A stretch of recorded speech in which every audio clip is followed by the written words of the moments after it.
nice that the war people get away with what they're doing. And they make war seem sort of profitable, normal, you know, like Theresa May's husband, Peter May, selling bombs to drop on Yemen. It's the armament industry that's running the MOD and then running the war studies, people at King's. And, well, okay, I'm saying enough is enough. I want a peace studies department, not just at London, not just at UCL. I want one in every university around the world now. You know, I'm getting annoyed about this war thing because it's just dragging on too long and we're not getting peace. And now the latest thing is this pandemic, which is, I reckon, probably a military engineered thing. Now that really annoys me as a peace scholar. How dare they? You know, how dare they make these kind of things? And then we all die. So no, we want a peace studies department in every university worldwide. I also want to cut military spending worldwide by 90% in every country across the board, so that we have in China, Russia, England, America, Scotland, which will be independent soon, all the countries, they cut their current rates of military spending by 90% to a 10% level. And this is something that I've agreed at the Jain conferences on non-violence with my esteemed colleague Dr. S.L. Gandhi and Acharya Tulsi and Mahapragya. You know, the Jains and me, genuine non-violence people, we don't want so much money going to the military. It's bonkers. That is the money that, if it's engineered, the bioweapons, that's what's caused this world crisis we're living through.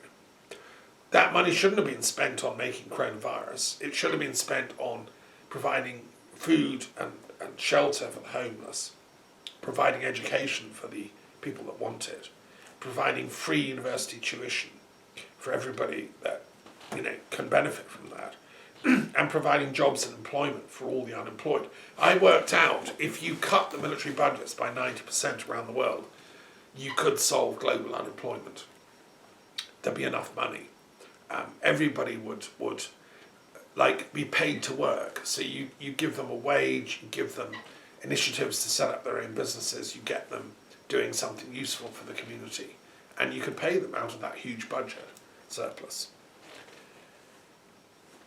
Next thing I want is that the European Union should be made so wonderful. I love living in France. Europe is a very, very civilized place to live. They believe in human rights. They have an egalitarian way of resolving conflict. You know, I love all the different European nations. We live in harmony. We're not going to war. And I want it to really develop its skills even more. I want it to develop the European Union Mediation Service, so we offer mediation.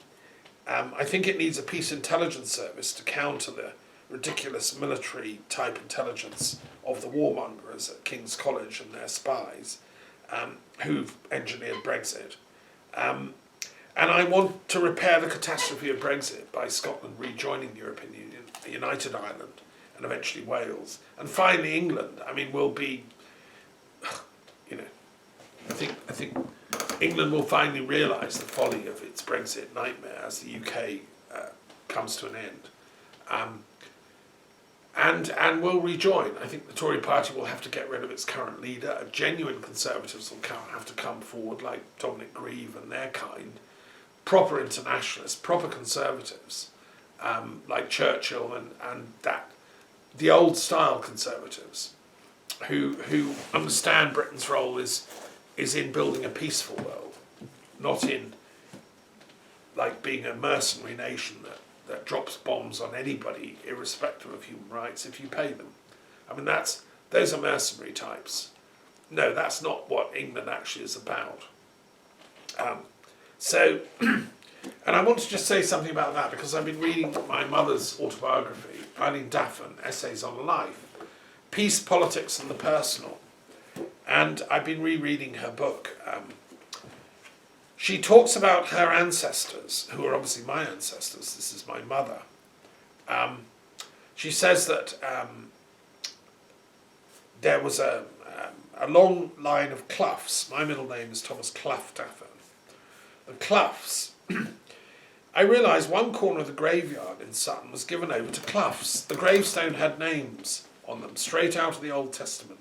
Ishmael, Susanna, Moses, Jemima, Samuel, Keren Hapuch. I heard tales about all of them. And Clough was the name of the valley in the village where she lived. It means a cliffy ravine, and it was like a place name. And so the family was called the Cloughs if they lived up the Clough. Now she grew up there, and her grandfather, John Clough, was a very religious man. He was a deacon in the Baptist chapel in Sutton in Yorkshire, and a Sunday school teacher. And he loved children, and he was very optimistic. He used to do the sermons and so on. Anyway, she talks about all this, and she talks about her mother, who was an Anglican, and her father, the son of John Clough, who also was a deacon in the Baptist church. And what I think is really interesting, and my father lived like an Edwardian gentleman, and he had his sister also living in the house, and his wife. He was an amateur philosopher. He had a love for reading philosophy. He read poetry. He was a man who loved Milton and Wordsworth, and I have his editions that have come down to me, and the editions of Meditations of Marcus Aurelius. You know, he's a typical Victorian or Edwardian gentleman. Now, Mum goes on to say that he originally was in the Liberal Party in Yorkshire, but later on joined the Conservatives. And although they didn't discuss politics as very much, they were more into religion. When my mother got more radical during the war and joined the Communist Party and became a lefty, it was a total split between her father's conservatism. And I see this as sort of what's happening in Britain at the moment. And my grandfather, Herbert Clough, who I knew and met, and used to go and spend summers with him when I was a boy in Lancashire. Well, it was in Grange-over-Sands on Morecambe Bay. I loved those holidays. He was an old school conservative like Dominic Grieve. He believed in truth. If I did something wrong as a naughty boy, I had to confess, and I learned to tell the truth. You had to go to church on a Sunday when I was up staying with him. And I learned a lot because of my grandfather. He was a pianist. He was a man of culture, He loved Shakespeare. His house was full of books. And I've inherited, a few things from him. So I think he would be utterly appalled at what's happening to the Conservative Party now, that it's been taken over by rogues and mountebanks. And so, my own blood as a Yorkshire Clough is utterly appalled likewise. And I just believe that this Brexit nonsense and all the lies that it was based on will be rumbled, by historians, if not the current generation. It will only get worse as time goes on. Now, I know the media is doing a spin that, it's all going to be great, look, no, it's not. It's lies. I also want, 9th project, the Nonagon to be built on the top of the Pentagon to house the USA Department of Peace. Why? Well, it's an iconic thing, isn't it? We have to get the peace message across. We have to go for these really big projects. I've tried doing it softly. It doesn't happen. People love big projects. So let's build the Nonagon on top of the Pentagon. That's a big project. A 9-sided building. The Pentagon is a very low building. It's not big, but it's the single biggest spender of planetary money on the planet. If you were visiting this planet from outer space and you were doing a flyby and you were asking, the tour guide, what's going on planet Earth? What's wrong with them? A lot of them are not very well off. They're dying of hunger, don't have homes, can't dress properly, can't afford to heat their homes. And then there are other people driving around in tanks and planes and making missiles and stuff. What is going on down there? And they take you over the Pentagon, they say, that's the problem, it's that thing, that building, it's spending trillions every year on that military industrial complex worldwide. It's like a runaway Sorcerer's Apprentice, and it's a 5-sided figure that's magical, John Dee's mirror, 5-sided shapes. It's all very magical, Anglo-American, Freemasonic, we rule the world type stuff, and the tour guide would say, any questions? So I would pipe up if I was on that spaceship flying over planet Earth. I'd say, why don't they build a 9-sided building on the top of it to plug the energy gap? This is a geomantic problem, isn't it? There's like a 5-sided building eating up all the money in the world in the name of war. Well, why don't the 9 muses of the Enneagram and Orpheus and Pythagoras and the wisdom workers, why don't the Council of 9 come and put a 9-sided building on the top to cover this energy gap of the Pentagon, the 5-sided building? I think that would be an interesting question to ask, and I don't know, maybe I picked up on the conversation, but when I was studying Leonardo da Vinci's life and did a lecture on him at a Leonardo da Vinci study day and went to Amboise a couple of years ago, it came as a download. That's what we must do, and we're calling it the Leonardo da Vinci Peace Prize. It will be awarded in Amboise. If you know any architects that want to submit, get them in touch with me. It's a serious project. I believe the American people are really about right to signal we want peace on planet Earth, not violence. We don't want endless wars. I mean, America, poor people, they've had to fight all these wars. Somebody needs to tell them World War II's over. They're like the Japanese guys fighting on islands. They still think America's got to rule the world and got to have a big enough military to attack the rest of the world all at once. That was official military doctrine in America. Well, no longer. Biden is a clever man. He's a good man. He's in the Kennedy-Roosevelt tradition. He would build a Nonagon, or whoever succeeds him, Kamala or someone.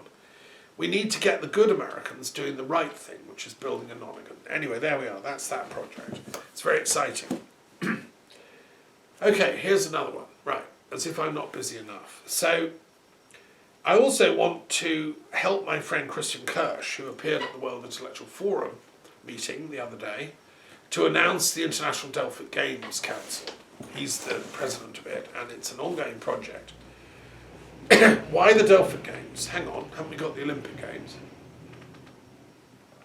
Yes, well, it's precisely because we have the Olympic Games that we need the Delphic Games. You see, in ancient Greece there were 2 really big games. The Pythian, or Delphic Games, took place at Delphi.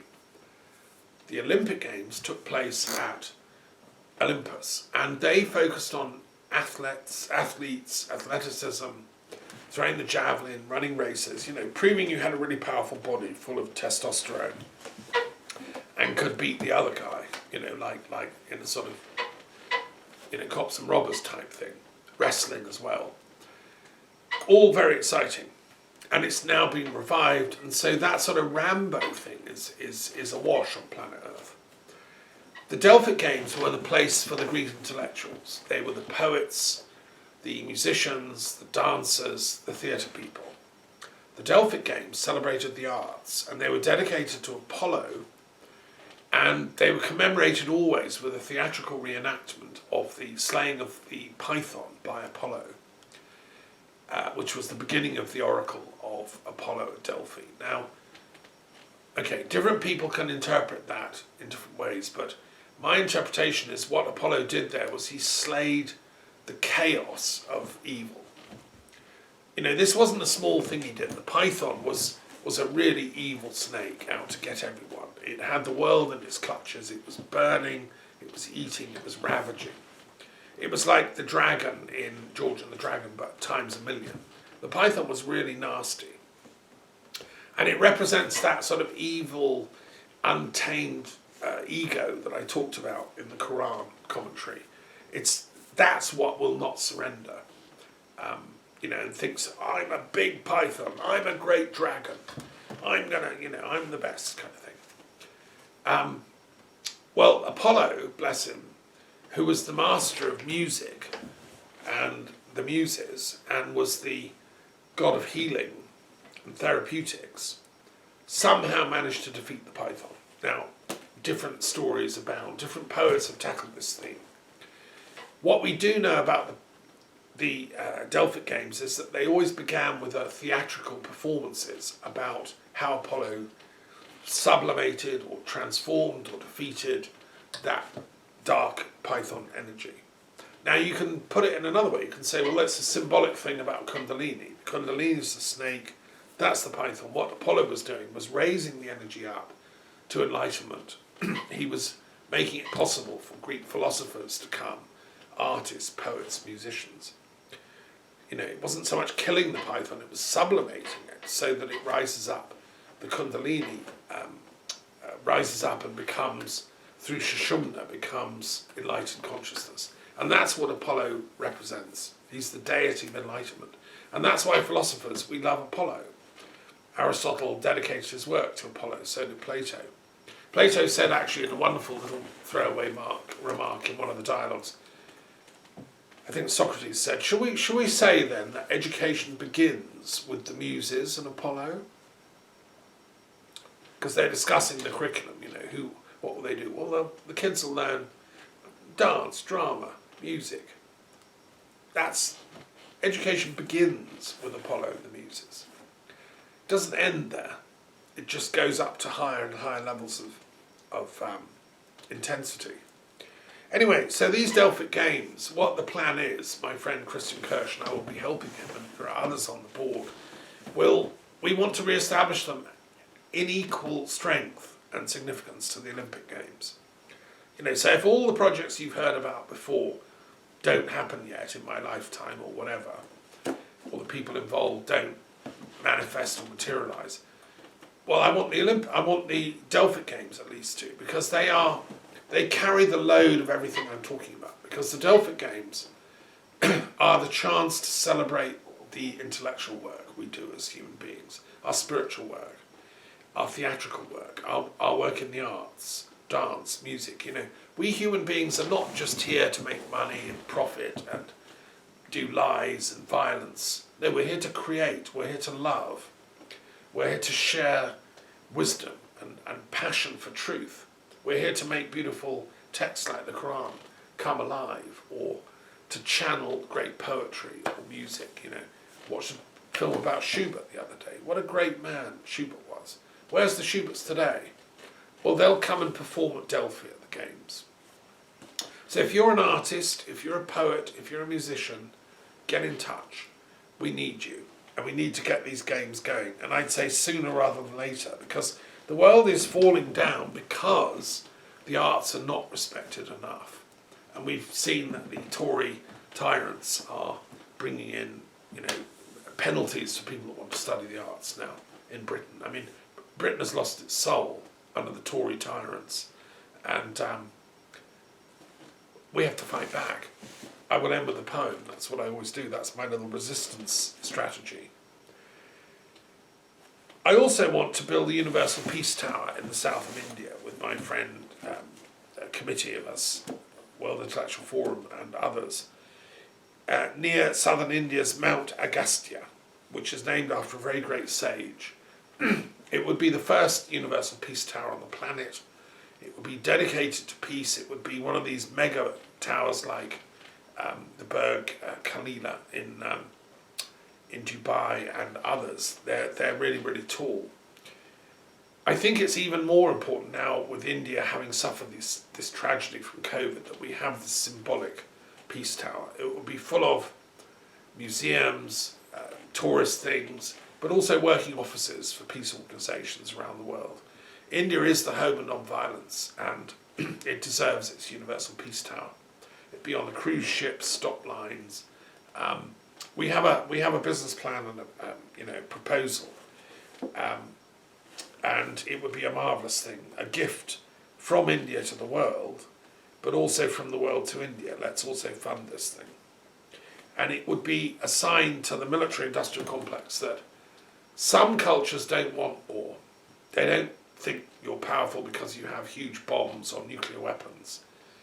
I would like to see, the last point, which follows on, is I want to see universal nuclear, chemical and biological weapons disarmament on planet Earth in my lifetime. that's part of the deal, that's the package. I'm presenting a universal peace plan to humanity. A core to it is ending all nuclear weapons and getting rid of them, as Scotland's going to do. That's just the first. Ending all biological weapons research, such as this virus has been. And ending all chemical weapons research, which is another horrendous thing. I mean, even Hitler wouldn't use chemical weapons. He was offered the chance to bomb London with chemical weapons. Towards the end of the war, the V2s could have thrown it over, and he refused. He could have slaughtered hundreds of thousands of Brits. He said, no, that's against the rules of chivalry.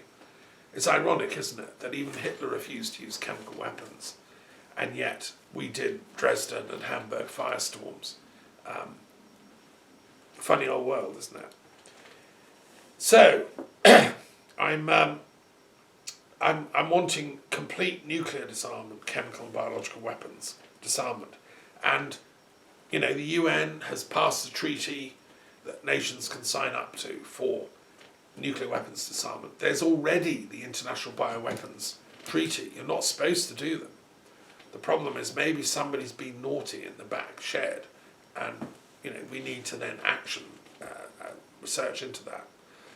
And chemical weapons are also banned, but still people are stockpiling them. So we have to find a robust way. This is where my peace research colleagues come in from Imperial College and elsewhere. We have to find a robust way to monitor, to bring sanctions, to make sure that these things are not being secretly stockpiled in some place. I know where they're stockpiled in England and Britain, because they're stockpiled in Coalport Mountain, opposite the Castle of the Muses, where I lived, and ran my Peace Institute. And you can see them, they've hollowed out this giant mountain in Scotland, and they store all our nuclear weapons in there. Well, I want them all to go. They've got to go. They're totally against human rights, against ecological rights, against planetary rights. And they're just very silly. So, time to go. Right, I'm going to stop there. There's a few little projects I'm doing. Big ones, actually, as you can see. But then, I have this duty, really, to carry on directing the Institute. I'm coordinator of World Intellectual Forum in Europe. Somebody's got to be doing this work. And I would ask you to, if you feel called, if you have something to contribute to any of these 12 projects, then please get in touch. It's quite high-level stuff. We need both, top-level business people, thinkers, visionaries, leadership experts, but we also need workers on the ground that can type letters and, run errands and send emails and stuff. So at whatever level you can see yourself playing a role, please get in touch, You can find my email. I'm a public figure. And I will put you to work, because this is bigger than just me, obviously. It's a huge project, and it's come out of years of networking and scholarship and thinking. Aristotle said ethics is about virtues, but you have to apply the virtues. You can't just... It's like that wonderful passage in the Quran I read. The world is very spacious for those that do good. You might think these are big projects. They're not. From God's perspective, they're little teeny things. Of course they should be done. They should have been done yesterday. This is, of course, what we should be doing. This is God's agenda. I like to quote Meister Eckhart, a great mystic I love dearly, a German. He said, people used to say, Meister Eckhart, aren't you a bit busy? Aren't you doing loads of stuff? How can you do all this stuff? He said, no, I'm doing nothing at all because God is doing all the work. I love that quote.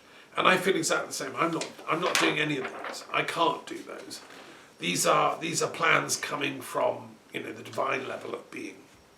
And if you're working at that same level, you will resonate with that and you'll know what I'm talking about.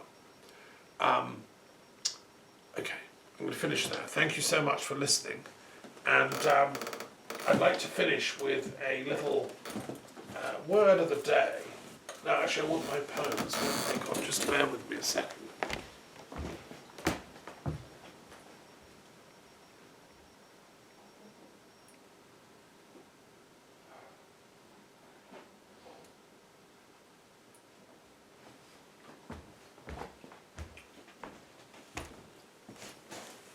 Right, so I normally read a poem to end, but I'm going to, little treat, I'm going to share with you something from the book, The Philosophical Principles of Religious Mathematics, which I've been working on volume 3 of.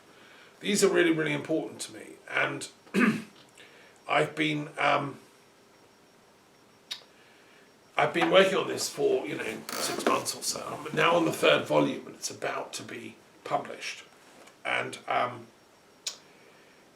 it's a really interesting project because it's about completing Newton's work. He wrote, of course, Principia Mathematica to explain how gravity works, and he could explain it mathematically.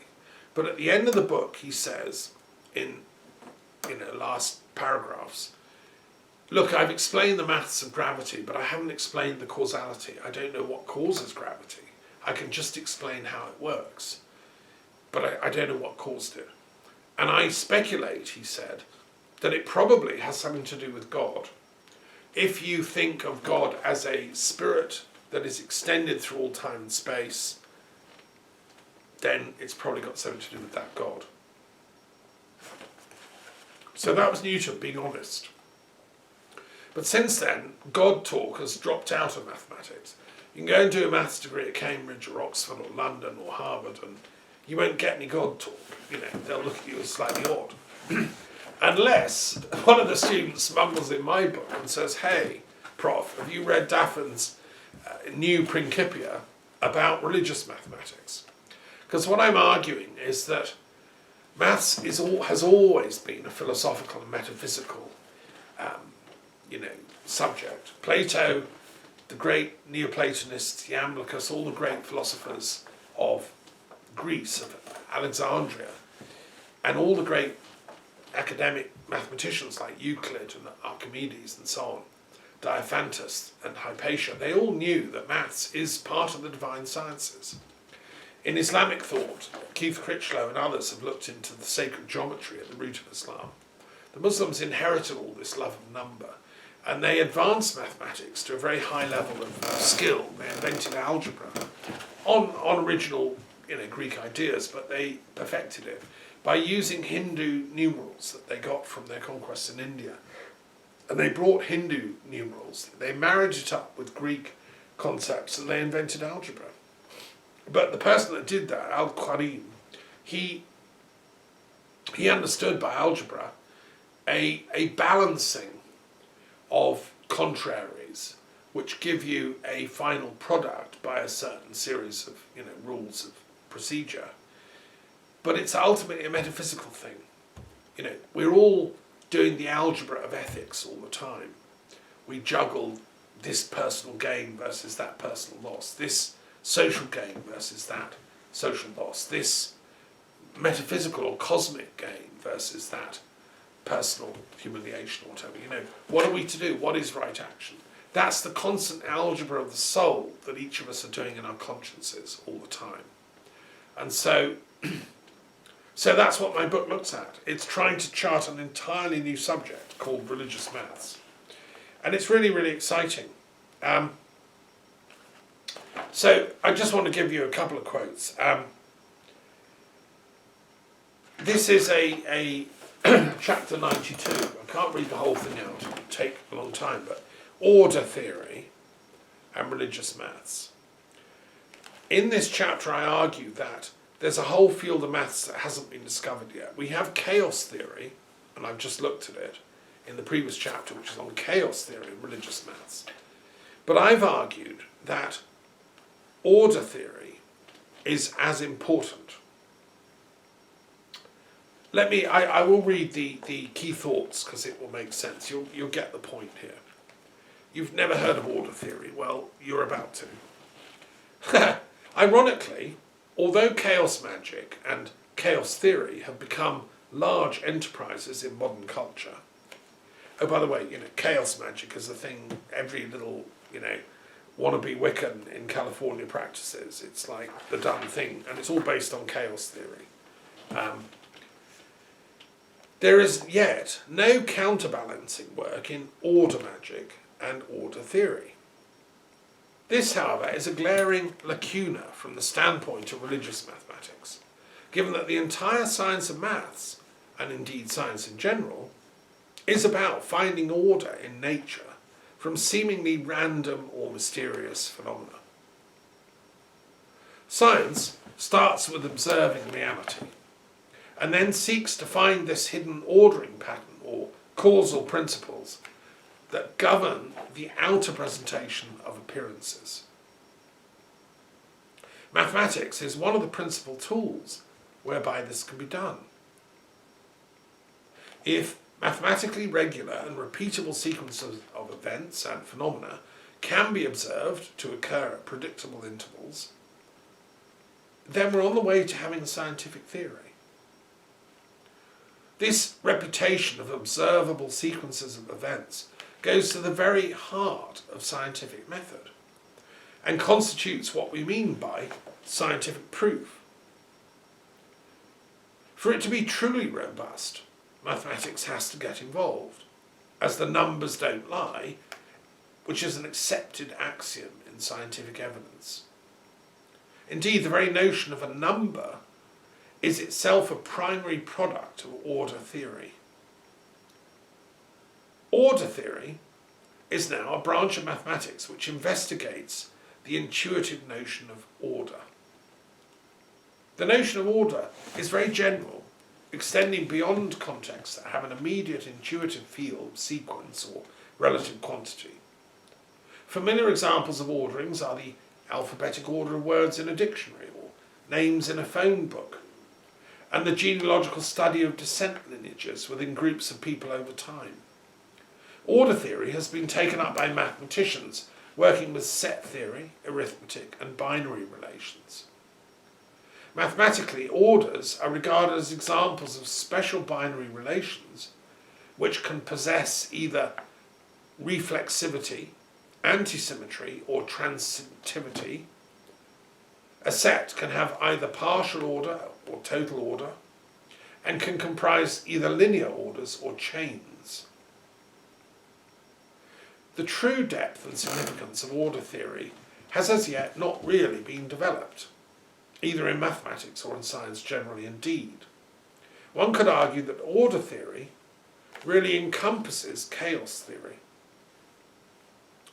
which should perhaps be renamed as seeming chaos theory, as a subset, veiled, of order theory. The fact that scientists and mathematicians have focused more on chaos theory than order theory perhaps tells us more about the sociology of science than the inherent virtue of their respective analytical frameworks. It is also strange that as yet no branch of occultism has arisen called order magic, given that all true magic is in fact an attempt to create or recreate order in the world and to establish orderly relations between the natural and supernatural worlds.